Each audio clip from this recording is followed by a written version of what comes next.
Bahujan Samaj party के गढ़ में 2024 को लेकर के क्या है भारतीय जनता पार्टी का प्लान। 2024 को लेकर के बहुजन समाज पार्टी कैसे रोकेगी भारतीय जनता पार्टी को। जी हाँ साथियों, मैं हूं हितेश और आप देख रहे हैं द थिंक। 2024 के लोकसभा चुनाव को लेकर के सभी पार्टियां अपनी अपनी जमीन कस रही है। वहां पर उत्तर प्रदेश में भारतीय जनता पार्टी की सरकार होने के बावजूद भी 2024 के चुनाव को लेकर के भारतीय जनता पार्टी कहीं पीछे नजर नहीं आ रही है। बहुजन समाज पार्टी उत्तर प्रदेश में जिस हिसाब से काम कर रही है, जहां पर संगठन उनका मजबूत है और बहन जी जो कि वहां की नेता है, जो पूरे भारत में उनका दबदबा चलता है, जो सरकार में नहीं होने के बावजूद भी उनके एक ट्वीट से पूरे भारत में सरकार के ऊपर दबाव पड़ जाता है। ऐसे में बहुजन समाज पार्टी की उत्तर प्रदेश की ऐसी को वो मुख्य सीट है जहां पर बहुजन समाज पार्टी को आज तक के कोई भी नहीं हरा पाया है। उन जगहों पर भारतीय जनता पार्टी जाकर के रैलियां करने वाली है। वहां जाकर के वहां के कार्यकर्ताओं से जमीनी हकीकत के बारे में रूबरू होने की बात यहां पर अमित शाह करने वाले हैं। 2024 के लोकसभा चुनाव को लेकर के अमित शाह खुद उत्तर प्रदेश जाकर के बहुजन समाज पार्टी की उन मुख्य सीटों पर जाकर के लोगों से जमीनी हकीकत का हवाला लेने वाले हैं। अब आइए बताते हैं कि आपको 2024 को लेकर के वो कौन सी मुख्य सीटें हैं जहां पर बहुजन समाज पार्टी ने किसी को वहां पर जीत हासिल नहीं करने दी। ये वो सीटें हैं जहां पर खुद बहन मायावती जी भी कई बार चुनाव लड़ के जीत चुकी है। अंबेडकर नगर जहां पर बहुजन समाज पार्टी और खुद बहन मायावती जी वहां पर चुनाव लड़ चुकी है और जीत चुकी है, और इसी जगह को भारतीय जनता पार्टी हथियाने की पूरी कोशिश में है। दूसरी बलरामपुर की श्रावस्ती लोकसभा, इस जगह पर, इस सीट पर अभी तक के भारतीय जनता पार्टी ने अपनी जीत दर्ज नहीं कराई है, जहां पर बहुजन समाज पार्टी दूसरे नंबर पर रही है, जहां पर कुछ चंद वोटों से बहुजन समाज पार्टी भारतीय जनता पार्टी से या फिर समाजवादी पार्टी से हार गई है। उन जगहों पर भी जा करके 2024 की चुनावी जमीन मजबूत करने के लिए भारतीय जनता पार्टी आए दिन प्रयास करने जा रही है। इन सभी समीकरणों से यह लगता है कि आने वाले 2024 की जो जमीनी हकीकत है वो कुछ और रहने वाली है। भारतीय जनता पार्टी को कहीं ना कहीं बहुजन समाज पार्टी के दबदबे से या फिर बहुजन समाज पार्टी के मजबूत संगठन से कहीं ना कहीं डर लग रहा है। इसीलिए केंद्रीय गृह मंत्री अमित शाह जी वहां खुद जाकर के वहां के कार्यकर्ताओं से खुद जमीनी हकीकत का जायजा लेने वाले हैं। अब बताते हैं कि 2024 के चुनाव को लेकर के बहन जी क्या खास रणनीति अपनाने वाली है।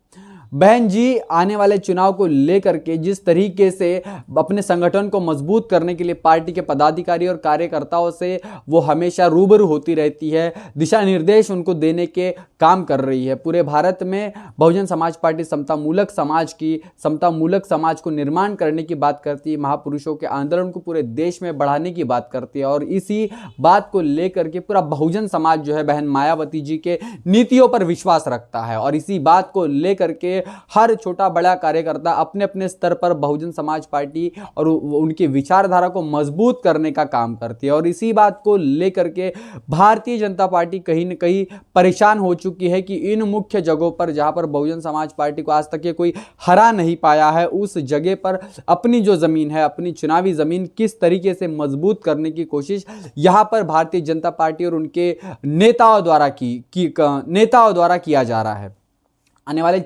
आने वाले समय में 2024 के लोकसभा चुनाव को लेकर के कांग्रेस पार्टी, भारतीय जनता पार्टी और बहुजन समाज पार्टी तीनों अपनी सियासी जमीन मजबूत करने के लिए लगे हुए हैं। कार्यकर्ताओं को समय समय पर निर्देश दिए जा रहे हैं। साथ में बहुजन समाज पार्टी आए दिन प्रेस कॉन्फ्रेंस के माध्यम से पूरे भारत के लोगों को और भारत के कार्यकर्ताओं को बहुजन समाज पार्टी में जो काम करते हैं इन सभी को दिशा निर्देश और जो है बहन जी हर दिन कोई ना कोई नया अपडेट देती रहती है कि रणनीति किस तरीके से मजबूत करनी चाहिए, किस तरीके से लोगों को संगठनबद्ध जोड़ना चाहिए। इस बात को लेकर के पूरे देश में बहुजन समाज पार्टी की जो रणनीति है और जो कार्य प्रणाली है वो कहीं न कहीं बाकी पार्टियों से बहुत विभिन्न है, क्योंकि बहुजन समाज पार्टी से लोग पैसे है इसलिए नहीं जुड़ते हैं, ये धन्ना सेठों की पार्टी है इसलिए नहीं जुड़ते, क्योंकि ये वैचारिक आंदोलन है जहां पर महापुरुषों के विचारों की बात होती है, जहां पर महापुरुषों के संघर्ष और त्याग बलिदान को बचाने के लिए और इसको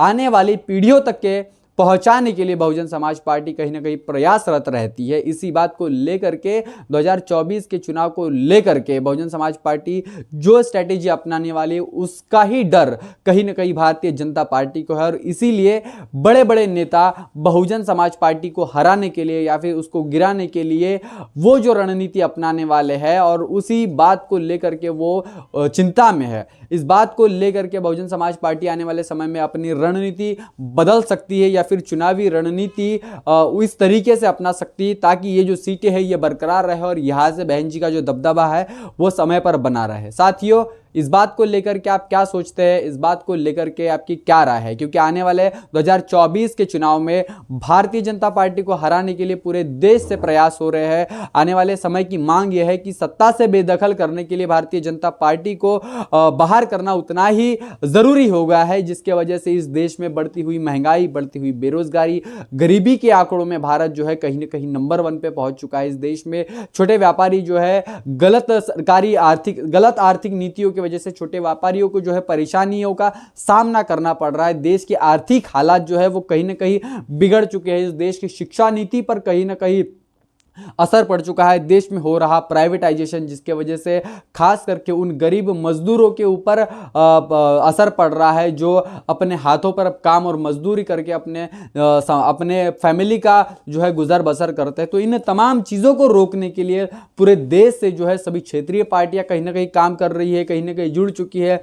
जो लोग भारतीय जनता पार्टी से जुड़े हुए थे वो लोग भी उससे दरकिनार होकर के अपने लोगों को संगठित कर भारतीय जनता पार्टी को 2024 में खदेड़ने की बात कर रहे हैं। तो आप समझ सकते हैं कि देश में भारतीय जनता पार्टी ने जिस तरीके से माहौल खराब कर चुका है, जिस तरीके से सांप्रदायिक मुद्दों को लेकर के भारतीय जनता पार्टी काम करती है, और इसी बात से परेशान होकर के कहीं ना कहीं आने वाला चुनाव भारतीय जनता पार्टी वर्सेस भारत देश की जनता ना हो जाए, यह पूरे देश में माहौल बना हुआ है। और इसी बात को लेकर के पूरे देश में जो है आक्रोश मचा हुआ है। युवाओं में जो है कहीं ना कहीं सरकार के खिलाफ में आंदोलन करने की भूमिका जो है आए दिन बनी रहती है, और इसी बात को लेकर के पूरे देश के लोग जो है कहीं ना कहीं जागृत हो रहे हैं। साथियों, इस बात को लेकर के आप क्या सोचते हैं, आपकी क्या राय है, कमेंट करके जरूर बताएं। बने रहे द थिंग के साथ, तब तक के लिए जय भीम, जय भारत।